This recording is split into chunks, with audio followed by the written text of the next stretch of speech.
Operation തൂഫാനുമായി മുന്നോട്ട് പോകാൻ അത് വളരെ ശക്തമായി തന്നെ മുന്നോട്ട് പോകാനാണ് സർക്കാരിന്റെ തീരുമാനം. ഓരോ ദിവസം കഴിയുന്തോറും കേസുകളുടെ എണ്ണം കൂടുകയാണ്. കഴിഞ്ഞ ദിവസം ആഭ്യന്തര വകുപ്പ് മന്ത്രി രമേശ് ചെന്നിത്തല കൃത്യമായ കണക്കുകളും വിവരങ്ങളൊക്കെ സഭയിൽ അവതരിപ്പിക്കുന്നു. ഇപ്പോൾ ഏറ്റവും പുതിയതായി വരുന്നത് മുഖ്യമന്ത്രി ഇതുവരെ മുഖ്യമന്ത്രി തൂഫാനുമായി ബന്ധപ്പെട്ട കാര്യങ്ങളിൽ സംസാരിക്കുകയോ ഇടപെടുകയോ ഒന്നും ചെയ്തിട്ടുണ്ടായിരുന്നില്ല, അല്ലെങ്കിൽ ഇത്തരം കാര്യങ്ങളിലേക്ക് പോയിട്ടുണ്ടായിരുന്നില്ല. ഇന്നിപ്പോൾ മുഖ്യമന്ത്രി പുതുച്ചേരി, തമിഴ്നാട്, കർണാടക മുഖ്യമന്ത്രിമാർക്ക് കത്തയച്ചിരിക്കുകയാണ്. സംയുക്തമായി ലഹരിയുടെ ഉപയോഗം അന്യ സംസ്ഥാനങ്ങളിൽ നിന്ന് കേരളത്തിലേക്ക് ലഹരി ഒഴുകുന്നുണ്ടെങ്കിൽ അത്തരം കാര്യങ്ങൾ നിയന്ത്രിക്കുന്നതിനും സംയുക്തമായി മുന്നോട്ട് പോകണമെന്ന് ആവശ്യപ്പെട്ടുകൊണ്ട് മുഖ്യമന്ത്രി വി ഡി സതീശൻ കത്ത് നൽകിയിട്ടുണ്ട്. അപ്പൊ തൂഫാൻ എന്ന് പറയുന്നത് പുതിയ സർക്കാരിന്റെ ആരംഭത്തിൽ അല്ലെങ്കിൽ വെറുതെ കാണിക്കുന്ന ഗിമ്മിക്കല്ല എന്നല്ലേ അതിന്റെ അർത്ഥം? തീർച്ചയായും ഒരു ഇടവേളയ്ക്ക് ശേഷം കേരളത്തിൽ വീണ്ടും മയക്കുമരുന്നിന്റെ വലിയ ശേഖരം പിടികൂടുന്ന വാർത്തകളാണ് കഴിഞ്ഞ കുറേ ദിവസങ്ങളായി പുറത്തു വരുന്നത്. ഇതിന് പ്രധാനപ്പെട്ട ഒരു കാരണം രമേശ് ചെന്നിത്തലയുടെ നേതൃത്വത്തിൽ സംസ്ഥാന സർക്കാർ നടപ്പിലാക്കിയ ഓപ്പറേഷൻ തൂഫാൻ കേരളത്തിലെ 14 ജില്ലകളും വലിയ രൂപത്തിൽ മുന്നോട്ട് പോവുകയാണ്. SP-മാരുടെ കീഴിലുള്ള ഡാൻസ് ഓഫ് സംഘമടക്കം വലിയ തരത്തിലുള്ള പലയിടങ്ങളിലായി ലഹരി പിടിക്കുന്നു. ഗ്രാമ-നഗര വ്യത്യാസമില്ലാതെ സിന്തറ്റിക് ലഹരികൾ അടക്കം പിടികൂടുന്ന ഒരു സാഹചര്യമാണ് നിലവിൽ കേരളത്തിലുള്ളത്. അതിനൊപ്പം കേരളത്തിൽ നിരോധിത പുകയില ഉൽപ്പന്നങ്ങൾ, അതായത് പാൻപരാഗ്, ഹൻസ്, കൂള് പോലെയുള്ള ഉൽപ്പന്നങ്ങളടക്കം പോലീസ് പിടികൂടുന്നു എന്നതൊരു യാഥാർത്ഥ്യമാണ്. പലപ്പോഴും നേരത്തെ പോലീസ് വൻകിട നഗരങ്ങളിൽ മാത്രമായിരുന്നു ഇത്തരത്തിൽ ലഹരി പാർട്ടികൾ അടക്കം റെയ്ഡ് ചെയ്യാൻ ശ്രമിച്ചതെങ്കിൽ രമേശ് ചെന്നിത്തല കൃത്യമായി പറഞ്ഞിരിക്കുന്നു, ലഹരി പാർട്ടികൾ കൃത്യമായി റെയ്ഡ് ചെയ്യും. 5 സ്റ്റാർ ഹോട്ടലുകളിലെ പാർട്ടികളിൽ നിരീക്ഷണം ശക്തമാക്കും. സിനിമാ താരങ്ങളുടെ കാരവാനിൽ ആവശ്യമാണെങ്കിൽ പരിശോധനയ്ക്ക് തയ്യാറാകും. സ്വിഗ്ഗി, സൊമാറ്റോ ഡെലിവറി അത്തരത്തിൽ ഉണ്ടെങ്കിൽ ഒരു സംശയം വേണ്ട പിടികൂടും. ആംബുലൻസുകൾ പരിശോധിക്കുന്നു. അതുമാത്രമല്ല ആഴക്കടലിൽ ബോട്ടുകളിലും ചെറിയ കപ്പലുകളിലും അടക്കം നടക്കുന്ന പാർട്ടികൾ നിരീക്ഷണത്തിലായിരിക്കും. ആവശ്യമാണെങ്കിൽ അവിടെ വന്ന് പിടിക്കുമെന്ന് രമേശ് ചെന്നിത്തല പറഞ്ഞിരിക്കുകയാണ്. ഇതിന് ചുവട് പിടിച്ചാണ് ഇപ്പോൾ മുഖ്യമന്ത്രി വി ഡി സതീശൻ കർണാടക മുഖ്യമന്ത്രി DK ശിവകുമാറിനും തമിഴ്നാട് മുഖ്യമന്ത്രി വിജയ്ക്കും പുതുച്ചേരി മുഖ്യമന്ത്രി നാരായണസ്വാമിക്കും കത്തയച്ചിരിക്കുന്നത്. അതിന്റെ പ്രധാനപ്പെട്ട ഒരു കാര്യം ഉള്ളത്, കേരളത്തിലേക്ക് ഏറ്റവും കൂടുതൽ ലഹരി എത്തുന്ന ഒരു നഗരം ബംഗളൂരുവാണ്.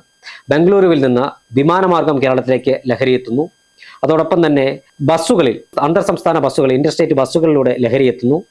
കൂടാതെ ഈ പല ഇടത്തുനിന്നും, പ്രത്യേകിച്ച് കോഴിക്കോട്, കണ്ണൂർ, കാസർഗോഡ്, വയനാട് ജില്ലകളിലെ ആളുകൾക്ക്, മലപ്പുറം ജില്ലയിലെ ആളുകൾക്ക് എളുപ്പത്തിൽ ബംഗളൂരുവിലെത്താം. കാരണം വയനാട്ടിൽ നിന്ന് 4 മണിക്കൂർ സഞ്ചരിച്ചാൽ ബംഗളൂരുവിലെത്താം. കോഴിക്കോട് നിന്ന് 6 മണിക്കൂർ സഞ്ചരിച്ചാൽ ബംഗളൂരുവിൽ എത്താൻ കഴിയും. അതുകൊണ്ട് തന്നെ ലഹരിയുടെ കേന്ദ്രങ്ങളായി ഈ മാറിയ ബാംഗ്ലൂർ ഉൾപ്പെടെയുള്ള സ്ഥലങ്ങളിൽ സിന്തറ്റിക് ലഹരി അതിർത്തി ചെക്ക് പോസ്റ്റ് വഴി, പ്രധാനമായും മുത്തങ്ങയും തലപ്പാടിയും വഴി കേരളത്തിലേക്ക് എത്തുകയാണ്.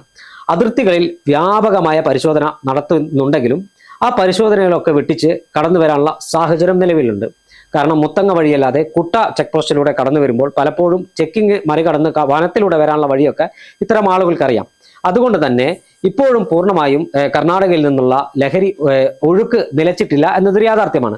മറ്റൊന്ന്, കേരളത്തിലെ നഗരങ്ങളിൽ നിന്ന്, കോഴിക്കോട് നിന്നും എറണാകുളത്തു നിന്നും തിരുവനന്തപുരത്തു നിന്നും അടക്കം ബംഗളൂരുവിലേക്ക് സ്വകാര്യ ബസ്സുകളും KSRTC ബസ്സുകളും സർവീസ് നടത്തുന്നുണ്ട്. ഈ സ്വകാര്യ ബസ്സുകളിലാണ് കൂടുതൽ ലഹരി എത്തുന്നത് എന്നാണ് പോലീസിന് കിട്ടിയ വിവരം. അതിന്റെ അടിസ്ഥാനത്തിൽ സ്വകാര്യ ബസ്സുകൾ വ്യാപകമായി അതിർത്തികൾ പരിശോധിക്കുന്നുണ്ട്, പല കേസുകളും പിടികൂടുന്നുണ്ട്. അതുകൊണ്ടാണ് കർണാടക മുഖ്യമന്ത്രിക്ക് ഇത്തരത്തിൽ കത്തയച്ചിരിക്കുന്നത്. കർണാടകയും സിന്തറ്റിക് ഡ്രഗ്സിനെതിരായ പോരാട്ടം ശക്തമാക്കിയിട്ടുണ്ട്. കർണാടകയിലെ പബ്ബുകളിൽ, നൈറ്റ് പാർട്ടികൾ നടക്കുന്ന പബ്ബുകളിലടക്കം വ്യാപകമായി സിന്തറ്റിക് ലഹരി കേരളത്തിന് എത്രയോ മുമ്പ് അവിടെ സുലഭമാണ്. അവിടെയും ഇപ്പോൾ സർക്കാർ ശക്തമായ പരിശോധനകൾ ആരംഭിച്ചിട്ടുണ്ട്. തമിഴ്നാടിൽ ചെന്നൈ ഉൾപ്പെടെയുള്ള നഗരങ്ങളിൽ നിന്ന് അവിടെ പഠിക്കാൻ പോകുന്ന വിദ്യാർത്ഥികളടക്കം, മലയാളി വിദ്യാർത്ഥികളടക്കം ഇതിന്റെ കരിയർമാരായി കേരളത്തിലേക്ക് ലഹരി കൊണ്ടുവരുന്നുണ്ട്. പുതുച്ചേരിയിലും സമാന അവസ്ഥയിൽ നിന്ന് ലഹരി കേരളത്തിലേക്ക് എത്തുന്നുണ്ട്. ഇതിനെ തടയിടാൻ കേരള സർക്കാർ മാത്രം വിചാരിച്ചാൽ പോരാ, അതത് സംസ്ഥാനങ്ങളിലെ ഭരണകൂടം കൂടി വിചാരിച്ചാൽ ഇതിന്റെ നിർമ്മാതാക്കളെയും വിതരണക്കാരെയും പിടികൂടാൻ കഴിയും. അതിനുവേണ്ടിയാണ് വി ഡി സതീശന്റെ നേതൃത്വത്തിൽ മുഖ്യമന്ത്രി എന്ന ഉത്തരവാദിത്തത്തിൽ അദ്ദേഹം മറ്റ് 3 ഇടങ്ങളിലെ മുഖ്യമന്ത്രിമാർക്ക് കത്തയച്ചത്. എന്തായാലും വലിയ തരത്തിലുള്ള മുന്നേറ്റമാണ് കേരളത്തിൽ നടക്കുന്നത്. ലഹരിക്കെതിരെ ഒരേ മനസ്സോടുകൂടി ഒറ്റക്കെട്ടായി, പ്രതിപക്ഷ ഭരണപക്ഷ വ്യത്യാസമില്ലാതെ എല്ലാവരും ഒരേ മനസ്സോടുകൂടി ലഹരിക്കെതിരായ ശക്തമായ പോരാട്ടം നടത്തിക്കൊണ്ടിരിക്കുകയാണ്. സിന്തറ്റിക് ലഹരി, മാരകമായ സിന്തറ്റിക് ലഹരി കേരളീയ യുവത്വത്തെ കാർന്നു തിന്നുന്നു എന്നൊരു യാഥാർത്ഥ്യമാണ്. പെൺകുട്ടികൾ ഉൾപ്പെടെയുള്ളവർ ഈ ലഹരിയുടെ ഉന്മാദാവസ്ഥയിൽ നിൽക്കുന്നത് പലപ്പോഴും നേരിട്ട് കാണുന്നുണ്ട്. പല കേസുകളിൽ പോലീസും എക്സൈസും അറസ്റ്റ് ചെയ്ത കേസുകളിൽ ഈ പെൺകുട്ടികൾക്ക് എന്താണ് പറയുന്നത്, തങ്ങൾ എന്താണ് ചെയ്യുന്നത് എന്ന് പോലും ആ സമയത്ത് അറിയില്ല. കാരണം ലഹരി അത്രത്തോളം അവരെ വിഴുങ്ങുന്ന സാഹചര്യമാണുള്ളത്. സിനിമാ മേഖലയിൽ ലഹരി പിടിമുറുക്കിയിട്ടുണ്ടെന്ന് ആ മേഖലയിൽ പ്രവർത്തിക്കുന്ന ആളുകളുടെ തുറന്നു പറച്ചിലുണ്ടായിരുന്നു. അതുകൊണ്ടാണ് കാരവൻ, സിനിമാ താരങ്ങൾ, വൻകിട താരങ്ങൾ വിശ്രമിക്കുന്ന കാരവാനിൽ അടക്കം പരിശോധന ഉണ്ടാകുമെന്ന മന്ത്രി പറഞ്ഞിരിക്കുന്നത്, രമേശ് ചെന്നിത്തല പറഞ്ഞിരിക്കുന്നത്.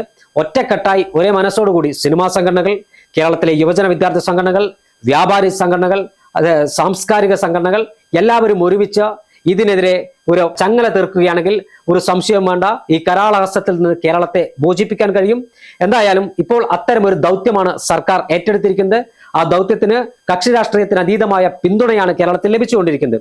ആഭ്യന്തരമന്ത്രിയുടെയും അതോടൊപ്പം തന്നെ മുഖ്യമന്ത്രിയുടെയും ഈ സദുദ്ദേശ പ്രവർത്തനം കേരളത്തെ ഈ രൂപത്തിൽ മുന്നോട്ട് പോയാൽ ഒരു വർഷത്തിനുള്ളിൽ കേരളത്തിൽ മയക്കുമരുന്നിന്റെ ഉപയോഗവും മയക്കുമരുന്നിന്റെ വിപണനവും ഒരു 95% ഇല്ലാതാക്കാൻ കഴിയില്ലേ? തീർച്ചയായും ഒരിക്കലും കേരളത്തിൽ നിന്ന് ഒരു വർഷം കൊണ്ടല്ല, 5 വർഷം കൊണ്ട് പോലും പൂർണ്ണമായി പറയുന്ന ലഹരികളെ ഇല്ലാതാക്കാൻ കഴിയുമെന്നൊരു വിശ്വാസം എനിക്കില്ല. കാരണം അതാണ് ഞാൻ ആദ്യം പറഞ്ഞത്, ഇതൊരു ആരംഭത്തിൽ അല്ലെങ്കിൽ പുതിയ സർക്കാർ അധികാരത്തിൽ വന്നതിന്റെ ചൂടിൽ കാണിക്കുന്നതാണെങ്കിൽ ഇത് എവിടെയും എത്താതെ പോകും. ഇത്രയും കാലം പ്രവർത്തിച്ചതുപോലും എന്തിനാ, അല്ലെങ്കിൽ ഓപ്പറേഷൻ തൂഫാനുമായി എന്തിനു മുന്നോട്ട് വന്നൊരു ചോദ്യം സമൂഹത്തിന് മുന്നിൽ നിൽക്കും. ഇതേ രീതിയിൽ മുന്നോട്ട് പോകുകയാണെങ്കിൽ അധികാരത്തിലേറി 1 മാസം കഴിയുമ്പോൾ ഒരുപാട് കേസുകളാണ് രജിസ്റ്റർ ചെയ്യുന്നത്.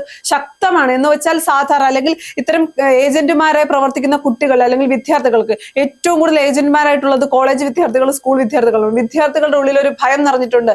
ഞങ്ങൾ ഇത് കച്ചവടം ചെയ്യുകയാണെങ്കിൽ ഞങ്ങൾ പിടിക്കപ്പെടുമെന്നുള്ള ഭയം. ഫുഡ് ഡെലിവറി, ആദ്യം കാരവാന്റെ കാര്യമൊക്കെ പറയുമ്പോൾ പോലും ഫുഡ് ഡെലിവറി കൊണ്ടുപോകുന്ന അല്ലെങ്കിൽ ഡെലിവറി ബോയ്സിനെയോ ഡെലിവറി ഗേൾസിനെയോ സംശയിക്കാത്ത ഒരു സാഹചര്യം ഉണ്ടായിരുന്നു. ഇനി അങ്ങനെയല്ല, എല്ലാവരെയും സംശയത്തിന്റെ കണ്ണുകളിലൂടെ നോക്കേണ്ട ഒരു സാഹചര്യത്തിലേക്ക് കേരളം മാറിയിട്ടുണ്ട്. അത് കേരളത്തിന്റെ തന്നെ അവസ്ഥയാണ്. അല്ലെങ്കിൽ അതിപ്പോൾ ഒരിക്കലും ആഭ്യന്തര വകുപ്പ് മന്ത്രിയോ സർക്കാരിനൊന്നും കുറ്റം പറയാനാകില്ല. ആരെ വിശ്വസിക്കണം? പെൺകുട്ടികളടക്കം ഇത്തരം ലഹരിക്ക് അല്ലെങ്കിൽ ലഹരിയുടെ കെണിയിലാണ് എന്ന് രമേശ് ചെന്നിത്തല കഴിഞ്ഞ ദിവസം സഭയിൽ പറയുകയുണ്ടായി. അപ്പൊ അത്തരം കാര്യങ്ങളിൽ നിന്നൊരു മാറ്റം ഉണ്ടായേ പറ്റൂ, അല്ലെങ്കിൽ മാറ്റം അത്യാവശ്യമാണ്.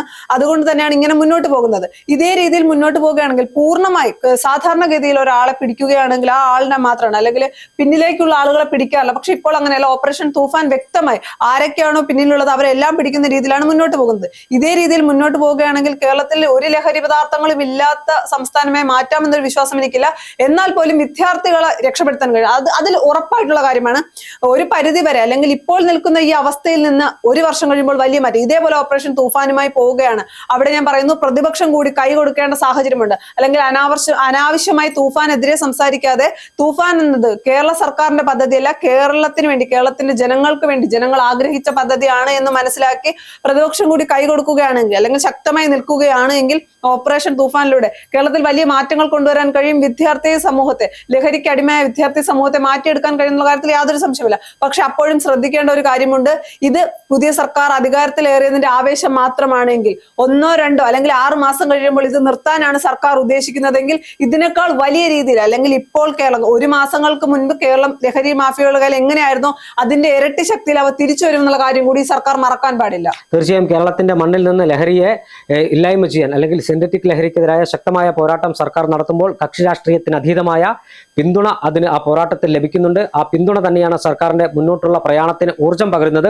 അത് മാത്രമല്ല, പോലീസ് ഉദ്യോഗസ്ഥരടക്കം ഒരേ മനസ്സോടുകൂടി ഒറ്റക്കെട്ടായി ഈ രംഗത്ത് പോരാടുകയാണ്. ആ പോരാട്ടം വിജയിക്കും. കേരളത്തെ ഒരു ലഹരി വിമുക്ത അല്ലെങ്കിൽ സിന്തറ്റിക് ഡ്രഗ്സ് വിമുക്ത സംസ്ഥാനമാക്കി മാറ്റാൻ കഴിയുമെന്ന കാര്യത്തിൽ ഒരു തർക്കവും വേണ്ട എന്നതിൽ സർക്കാരിനും സംശയമില്ല. പക്ഷേ ഈ പോരാട്ടം അവസാനം വരെ സർക്കാർ കൊണ്ടുപോകും.